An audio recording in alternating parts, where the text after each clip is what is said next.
नमस्कार दोस्तों, all exam guide गुरु के यूट्यूब चैनल पर मैं सुजीत पांडे आप सभी का स्वागत करता हूं। यहां पर आपके लिए बहुत ही शानदार भूगोल के क्वेश्चन लेकर आए हैं। आपसे बोला था लूसेंट टॉपिक वाइज कराएंगे, कल आपको पॉलिटी का दिया था, उसके पहले हिस्ट्री का दिया था। आज भूगोल के क्वेश्चन है, मोस्ट आईएमपी क्वेश्चन है, सुपर फास्ट है क्योंकि वन लाइन के फॉर्मेट में है। आपका रिविजन करा रहे हैं पिछले 30 साल से जो एग्जाम में क्वेश्चन आ रहे हैं। कोई वीडियो देखिए, लेकिन रिवीजन वाले वीडियो जरूर देख लिया कीजिए, आपका जल्दी से कम समय में रिवीजन करवा देते हैं। ठीक है, बहुत ही शानदार क्वेश्चन है, पूरे क्वेश्चन पढ़ लेना। वीडियो को नए स्टूडेंट, पुराने स्टूडेंट सभी अभी से लाइक कर दीजिए। आपसे उम्मीद है हम आपके लिए कंटिन्यू वीडियो ला रहे हैं, रिवीजन करवाते जा रहे हैं। 30 साल से क्वेश्चन जो पूछे जा रहे हैं, तो प्लीज वीडियो को लाइक कर दीजिएगा। चलिए करते हैं वीडियो को स्टार्ट। भारत की मुख्य भूमि का अक्षांश किस के बीच फैला हुआ है? तो 8 डिग्री 4 अंश उत्तर से लेकर 37 डिग्री 6 अंश उत्तर तक। भारत के स्थलाकृतिक मानचित्र कौन सा संगठन बनाता है? तो भारतीय सर्वेक्षण विभाग बनाता है। भारत का मानक समय ग्रीनविच माध्य समय से कितना आगे चलता है? तो हम 5.5 घंटे आगे चलते हैं। 5 घंटे 30 मिनट जीएमटी प्लस में है हमारा ग्रीनविच से। किसको सूर्य की ऊर्ध्वाधर किरणें कभी नहीं मिलेगी? तो श्रीनगर जिस पॉइंट पर है वहां पर ऊर्ध्वाधर किरणें कभी भी नहीं पड़ेगी सूरज की। भारत के दक्षिण छोर का नाम क्या है? तो निकोबार द्वीप में स्थित है इंदिरा पॉइंट, ये हमारा दक्षिणतम छोर है, याद रखना। भारत के दक्षिण में सबसे दूरस्थ स्थल कौन सा है? तो इंदिरा पॉइंट, याद रखिएगा। भारत का क्षेत्रफल पाकिस्तान से लगभग कितना गुना बड़ा है? तो पाकिस्तान से हमारा देश 4 गुना लगभग बड़ा है। किस देश के साथ भारत की अंतरराष्ट्रीय सीमा नहीं लगती? तो श्रीलंका के साथ अंतरराष्ट्रीय सीमा हमारी नहीं लगती है। स्थल की बात हो रही है। पाक जल संधि किन 2 देशों के बीच में है? तो पाक जल संधि भारत और श्रीलंका के बीच में है। पाक जल डमरू मध्य या पाक जल संधि कह सकते हैं। हिमाचल प्रदेश के किस जिले की सीमा चीन के साथ लगती है? तो हिमाचल प्रदेश का किन्नौर जिला है, ये चीन के साथ इसकी सीमा साझा होती है, चीन के साथ सीमा लगती है किन्नौर जिले की। राज्यों के किस समूह के साथ नागालैंड की सीमाएं साझा होती हैं? तो नागालैंड, आपको मैप अच्छे से देखना पड़ेगा। नागालैंड के ऊपर तरफ राइट हैंड साइड ऊपर है आपका अरुणाचल प्रदेश, और आपका लेफ्ट हैंड साइड है असम, नीचे तरफ है मणिपुर। तो नागालैंड किस किस से लगता है? अरुणाचल प्रदेश, असम और मणिपुर से लगता हुआ है। भारत के किस देश के साथ अपने सीमा मानचित्रों की अदला बदली की थी? तो बांग्लादेश के साथ सीमा मानचित्रों की अदला बदली की है भारत ने। भारत में 9 तटीय राज्य हैं, 9 हैं टोटल, किंतु आधे से अधिक समुद्री नमक गुजरात के तट पर बनाया जाता है। ऐसा क्यों? तो क्योंकि वहां पर कम वर्षा होती है। आपेक्षिक आर्द्रता समुद्र के जल के वाष्पन द्वारा नमक के उत्पादन के लिए बहुत ज्यादा आदर्श है, इसलिए वहां पर सबसे ज्यादा भारत का गुजरात तट पर नमक बनाया जाता है। किस राज्य की भूमि भारत के पूर्वी और पश्चिमी तटों पर स्थित है? तो पौंडीचेरी राज्य की भूमि पूर्वी और पश्चिमी दोनों तटों पर है। भारत के किस राज्य का क्षेत्रफल सबसे अधिक है? राजस्थान का क्षेत्रफल सबसे अधिक है। भारत की तटरेखा कितनी है? तो 7516.6 किलोमीटर भारत की तटरेखा है। लक्षद्वीप में कितने द्वीप समूह हैं? तो 36 द्वीप हैं लक्षद्वीप में, याद रखिएगा। अंडमान निकोबार में गद्दीदार चोटी सैंडल पीक जिसको बोलते हैं, कहाँ स्थित है? तो ये उत्तरी अंडमान में स्थित है, पर्वत चोटी है जिसका नाम है सैंडल पीक। आंध्र प्रदेश और तमिलनाडु के तटीय भूभाग को क्या कहा जाता है? तो इसको कोरोमंडल तट कहा जाता है। कोंकण तट कहां से कहां तक विस्तृत है? तो दमन से लेकर गोवा तक कोंकण तट फैला हुआ है। भारत का कौन सा संघ शासित प्रदेश ऐसा है जिसमें 4 जिले हैं किंतु उसके किसी भी जिले की सीमा उसके किसी अन्य जिले की सीमा से नहीं लगती? तो पौंडीचेरी ऐसा संघ शासित प्रदेश है, 4 जिले हैं जिसमें। झीलों का अध्ययन क्या कहलाता है? तो लिम्नोलॉजी झीलों का अध्ययन कहलाता है। कुल्लू घाटी किसके बीच में स्थित है? तो धौलाधर और पीर पंजाल के बीच में स्थित है कुल्लू घाटी। पीपली घाट दर्रा किस पर्वतीय भाग में स्थित है? अरावली में है पीपली घाट दर्रा। किस हिमालयी चोटी को सागरमाथा भी कहा जाता है? तो माउंट एवरेस्ट को सागरमाथा भी कहा जाता है, इस नाम से भी जाना जाता है। गॉडविन ऑस्टिन एक क्या है? तो गॉडविन ऑस्टिन एक शिखर है। बृहद हिमालय का दूसरा नाम क्या है? तो हिमाद्री बृहद हिमालय का एक दूसरा नाम है। नाग, तीबा और महाभारत पर्वतमालाएं ये सभी कहां पर हैं? ये सभी निम्न हिमालय का हिस्सा हैं। सह्याद्री पर्वत श्रृंखला का अन्य नाम क्या है? तो सह्याद्री पर्वत श्रृंखला को पश्चिमी घाट भी बोला जाता है। भारत का सबसे ऊंचा पठार कौन सा है? तो लद्दाख का पठार भारत का सबसे ऊंचा पठार है। प्रायद्वीपीय भारत में उच्चतम पर्वत चोटी कौन सी है? तो अनाईमुड़ी, ये प्रायद्वीपीय भारत की सबसे उच्चतम चोटी कहलाती है। किस पर्वतीय स्थल को सतपुड़ा की रानी कहा जाता है? तो पचमढ़ी को, जो कि मध्य प्रदेश में स्थित है, सतपुड़ा की रानी कहा जाता है। लोकटक झील, लोकटक एक क्या है? तो लोकटक एक झील है। कमेंट करके बताना लोकटक झील किस राज्य में है, कमेंट बॉक्स में कमेंट करके बताइए। सबसे बड़ी मानव निर्मित झील कौन सी है? तो गोविंद सागर सबसे बड़ी मानव निर्मित झील है। शिव समुद्रम जलप्रपात किस नदी के मार्ग पर पाया जाता है? कावेरी नदी पर बना हुआ है शिव समुद्रम जलप्रपात। बलतोड़ा हिमनद स्थित है? तो ये काराकोरम पर्वतमाला में बलतोड़ा हिमनद स्थित है। ऊंचे क्षेत्रों में लेटराइट मृदा की रचना कैसी होती है? तो अम्लीय होती है लेटराइट मृदा ऊंचे क्षेत्रों में। लेटराइट मिट्टी कहां पाई जाती है? तो ये आर्द्र तथा शुष्क जलवायु वाले उष्णकटिबंधीय क्षेत्रों में पाई जाती है लेटराइट मिट्टी। भारत के उत्तरी मैदानों की मृदा साम्यता कैसी होती है? उत्तरी में आपकी तलोच्छन द्वारा मृदा बनती है, याद रखिएगा। वह फसल जो जलोढ़ मिट्टी में उगती है और जिसके लिए प्रचुर मात्रा में पानी की आवश्यकता होती है, कौन सी है? तो जलोढ़ मिट्टी में चावल उगता है, चावल के लिए बहुत ज़्यादा जो है पानी चाहिए। और चावल एक ऐसी फसल है जो साउथ इंडिया में, दक्षिणी भारत में, प्रायद्वीपीय भारत में दोनों मौसम में लगाते हैं चावल। व्यर्थ भूमि के अंतर्गत अधिकतम क्षेत्र वाला राज्य कौन सा है? तो व्यर्थ भूमि के अंतर्गत राजस्थान अधिकतम क्षेत्र वाला राज्य है। बहुत ज्यादा व्यर्थ भूमि है वहां पर, रेगिस्तानी रेतीली भूमि। मृदा की लवणता मापी जाती है? तो चालकता मापी आता है, उससे मृदा की लवणता मापी जाती है। भारत के भूभाग के कितने प्रतिशत भाग पर वर्ष में 75 सेंटीमीटर से कम वर्षा होती है? तो 35% भारत का भूभाग है जहां पर 75 सेंटीमीटर से भी कम वर्षा होती है। भारत की जलवायु है कैसी? तो भारत की जलवायु मॉनसूनी जलवायु कहलाती है। गर्म शुष्क मौसम के दौरान भारतीय उपमहाद्वीप पर किस क्षेत्र में निम्नतम दाब रहता है? तो पश्चिमोत्तर जगह पर निम्नतम दाब रहता है। और अक्टूबर और नवंबर के महीने में भारी वर्षा कहां पर होती है? तो आपका जो कोरोमंडल तट है, मतलब तमिलनाडु का जो तट है, यहां पर इस एरिया में आपकी जो है अधिकतम बारिश होती है, भारी वर्षा नवंबर अक्टूबर के महीने में। चेन्नई को दक्षिणी पश्चिमी मानसून के अन्य स्थानों की अपेक्षा कम वर्षा मिलती है, ऐसा क्यों? क्योंकि कोरोमंडल तट के समांतर चलते हैं, तो चेन्नई के बहुत गर्म और नमी वाले संघनित नहीं होने देता और ये अपतट पवने हैं, इसलिए यहाँ पर दक्षिणी पश्चिमी मानसून से कम वर्षा होती है अपेक्षाकृत। गुवाहाटी से चंडीगढ़ तक मानसूनी वर्षा की प्रवृत्ति क्या होती है? तो ह्रासमान प्रवृत्ति होती है, घटती जाती है गुवाहाटी से चंडीगढ़ जाते जाते। वर्ष में 50 सेंटीमीटर से कम वर्षा वाला क्षेत्र कौन सा है? तो कश्मीर का लेह, यहाँ पर 50 सेंटीमीटर से भी कम वर्षा होती है वर्ष भर में। दो नदियों के बीच उपजाऊ भूमि को क्या कहा जाता है? तो दो आब कहा जाता है उपजाऊ भूमि को जो दो नदियों के बीच में होती है। भारतीय प्रायद्वीप की सबसे लंबी नदी कौन सी है? तो गोदावरी नदी सबसे लंबी नदी है। किस नदी को दक्षिण गंगा कहा जाता है? तो दक्षिण गंगा गोदावरी नदी को ही कहा जाता है। किस नदी का स्रोत भारत के बाहर से है? तो ब्रह्मपुत्र नदी भारत के बाहर से निकलती है। सिंधु नदी का उद्गम होता है तो कैलाश पर्वतमाला के पास से सिंधु नदी का उद्गम स्थल होता है। भारत में कौन सी नदी विभ्रंश घाटी से बहती है? तो नर्मदा, ताप्ती और दामोदर, ये सभी विभ्रंश घाटी से बहने वाली नदियां हैं। भागीरथी और अलकनंदा का संगम कहाँ होता है? तो देवप्रयाग में भागीरथी और अलकनंदा का संगम होता है। कौन सी नदी अपना रास्ता बदलते रहने के लिए प्रसिद्ध है? तो कोसी नदी, इसको बिहार का शोक भी कहा जाता है। कमेंट करके बताइए बंगाल का शोक और उड़ीसा का शोक किस किस नदी को कहा जाता है? कोसी नदी को बिहार का शोक कहा जाता है, ऐसे बंगाल का शोक किस नदी को कहा जाता है? उड़ीसा का शोक किस नदी को कहा जाता है? कमेंट करके बताइए। कौन सी नदी ज्वार नदमुख मतलब एस्चुरी बनाती है? तो नर्मदा नदी एस्चुरी या ज्वार नदमुख बनाती है। सतपुड़ा और विंध्य के बीच कौन सी नदी बहती है? तो नर्मदा नदी दो पहाड़ों के बीच में बहती है, एक तरफ है सतपुड़ा, एक तरफ है विंध्य श्रेणी और बीच में से नर्मदा नदी बहती है।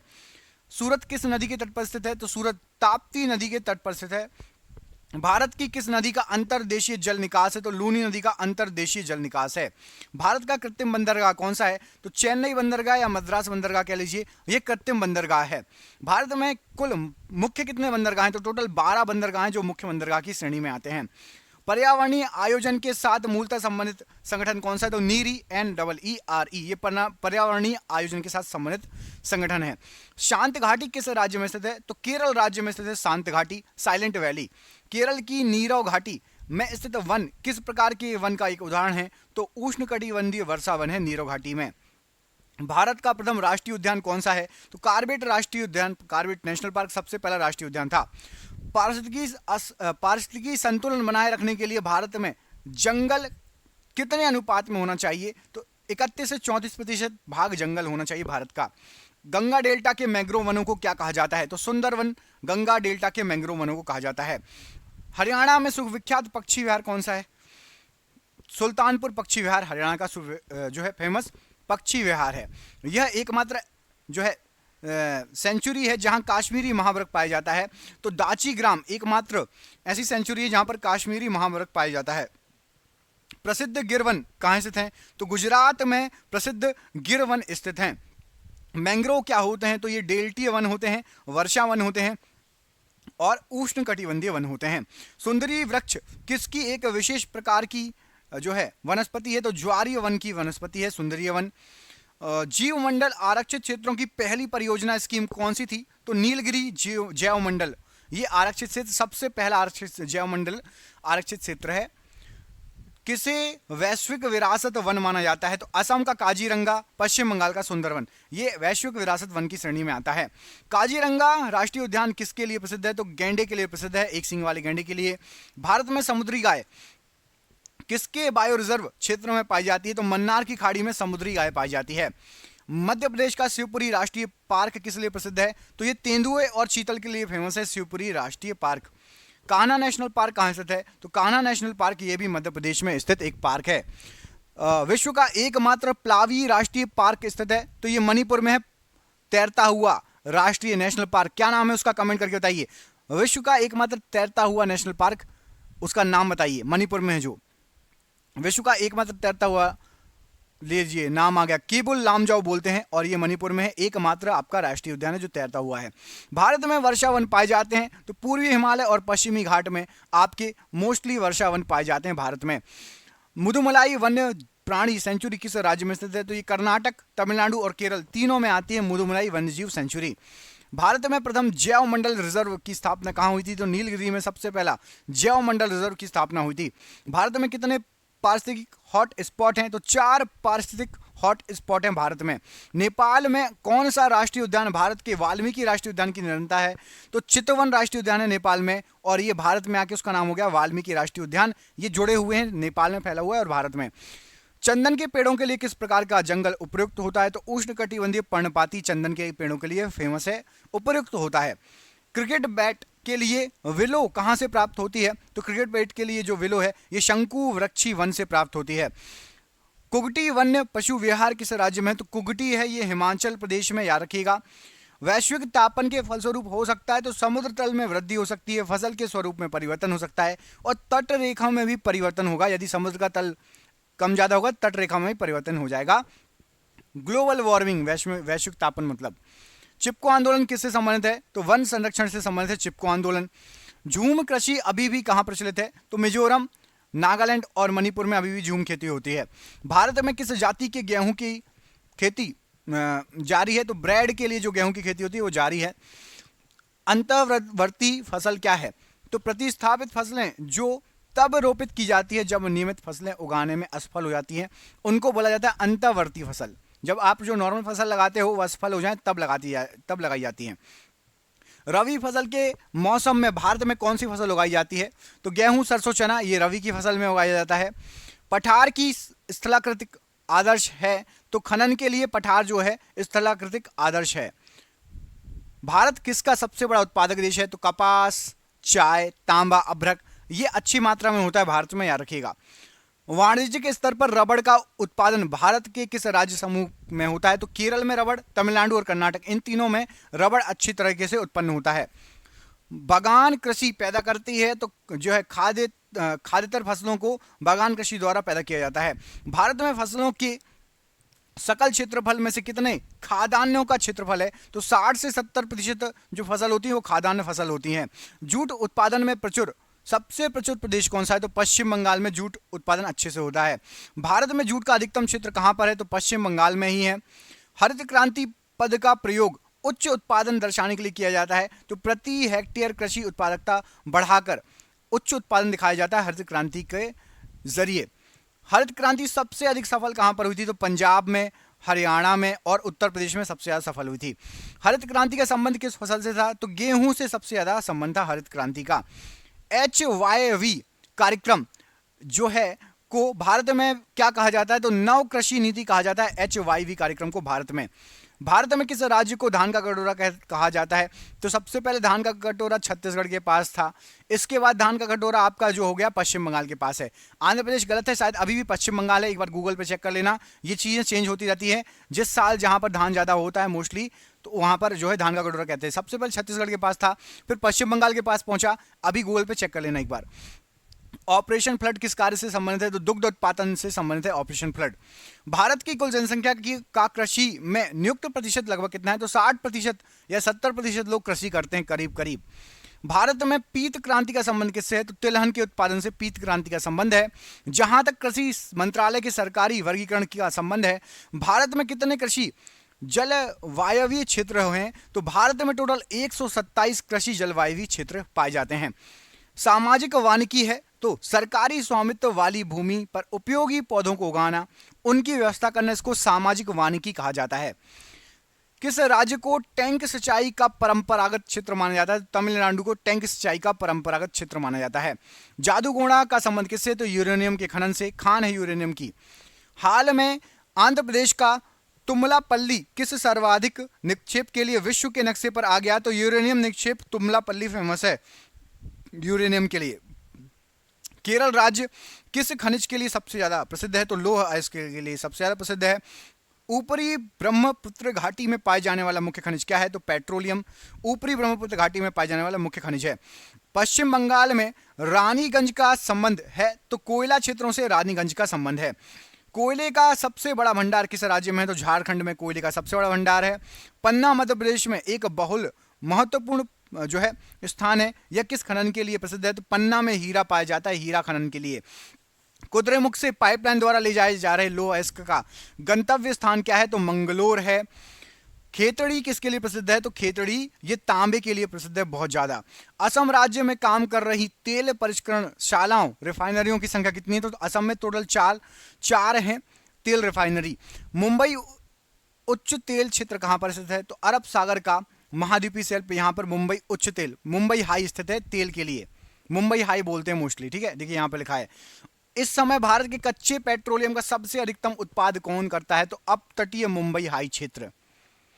मुख्य आयरन और स्टील उद्योग किस पठार में स्थित है? तो छोटे नागपुर पठार में आपका स्टील और आयरन अच्छे से निकलता है, खनन होता है, वहां पर स्थित है।